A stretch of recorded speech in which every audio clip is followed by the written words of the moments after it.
So we had y is less than 2x minus 1, and y is greater than or equal to negative x. Okay, the first thing we need to talk about is that y is greater than or equal to negative x. If that is going to be graphed, we're going to need a y-intercept. What is the y-intercept here? 0. If there's nothing there, as far as that goes, there's nothing behind it, it's 0. So that's what we're going to need to start with. Alright. Sorry, I haven't used this in a long time. Okay, so I'm going to graph my x and y axis. And I'm going to start with that. So for the first one, we start at 0, and what's my slope? 1/1. Negative 1. So down 1 over 1, down 1 over 1. And that's going to be my line, and it's going to be a solid line because it is a greater than or equal to. So there's that one. All right, and my next line, what's my y-intercept there? Negative 1, good. And my slope is 2, so I'm going to go up 2, over 1, up 2, over 1. And that is going to be a dotted line because it is not equal to. All right, so there's that one right there. Now we need a shade. Okay, so on my solid line, where am I going to need to shade? Above. Above. So right here, above. All right, on my dotted line, where do I need to shade? Below. Below. Okay, so dotted line goes down here. All right, so where is my double shaded area? Right here. Okay, so all of this right here is my double shaded area, and that is where my answer lives, is right here.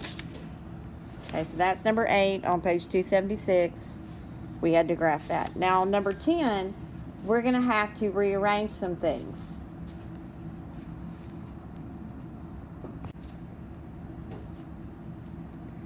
Number 10, we have y is less than or equal to 2/3 x plus 4. Okay, is that one ready to graph?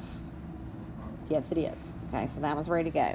The second one, however, is not, because that is x plus 2y is less than 6. We need to get that y by itself. What's the first thing I'm going to do?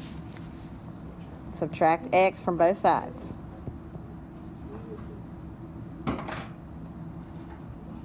Oh, well, y'all, seriously, come on.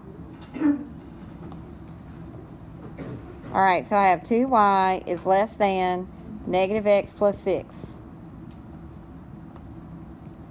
Now what do I need to do? Divide by 2. All things, all sides, divide by 2.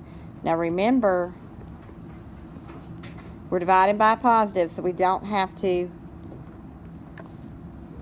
we don't have to change our sign. But remember, there's that imaginary 1 right there. So what's that going to make happen to the other? What is this going to become? Negative 1/2. Good. X plus 6 divided by 2? 3. Okay. So now we've got it looking like this. It's ready to graph as well.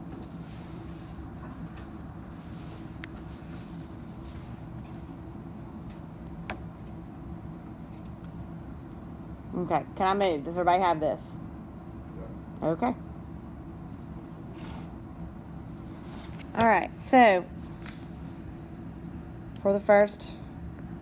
Oh, that's not cool. Go away. All right, so here's my graph. First one is negative 2y plus 4. So I'm going to start at 4. Oh, I'm sorry, that's 2/3. I can't go up, so I'm going to go down. 1, 2, 3. Oh, wait. 1, 2, 1, 2, 3.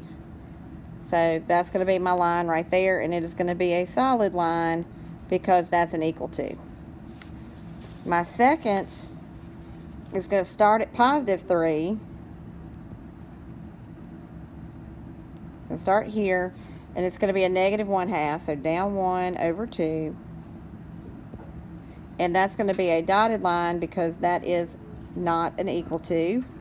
The only bad thing here is my lines are going to be super crooked. All right, so for my dotted line, where do we shade there? Dotted line. Look at it again. Below. Oh, sorry. All right, so there's my shading for that one. All right, now what about my solid line? Above. Shh. Okay, so where is my double shaded area? Okay, all right, all this right here. That's where my solution lives. Okay, so that's number 10.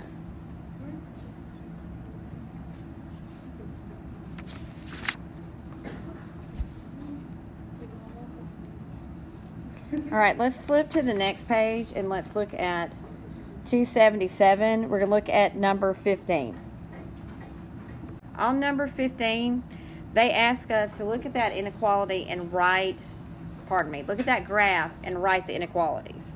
So we're looking at y equals mx plus b. Obviously, these are inequalities, so we're going to have a different sign here, but that's what we're doing here. We're looking at these lines. Now, here's my best advice for you. What's the easiest thing to find on the graph?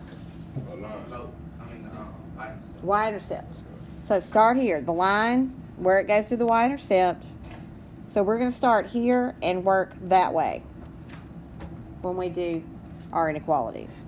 So for number 15, let's take the dotted line first.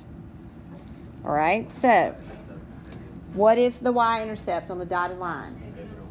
Okay, I'm trying to teach you how to do this the easiest way possible, so if you would write this with me, it would make me much happier than if you didn't. Okay, so -1, so I've taken care of the y-intercept. So now I need to take care of the slope. So I'm going to have to start here at -1. I'm going to have to count my slope. What's my slope? -1. Yes. Yeah, you're right with the 1. But that one's going to be a -1. Remember, don't use the 1. We just want the negative x. Okay, so now I know I have my y up here. So now it's time for me to decide what sign I've got. I know it's less than or greater than because it's a dotted line, correct? Okay. So where's the shading? That's what's going to tell me.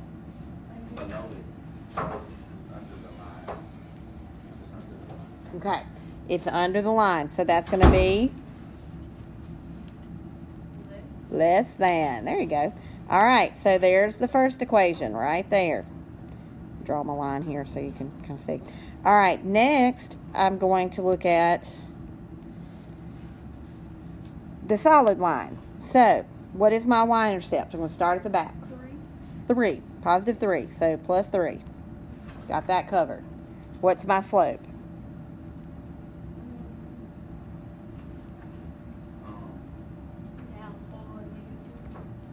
Well, that one's going to be, it's going up, so it's going to be what? Positive 2. Okay, so 2. Good. Up 2 over 1, up 2 over 1. All right, so now I put my y because I know I'm going to need that. So now the last thing I need to do is decide my sign. I know it's a solid line, so I'm going to put my equal to. Do I do less than or greater than? Greater than. It's above. And that, my friends, you've written a system of inequalities.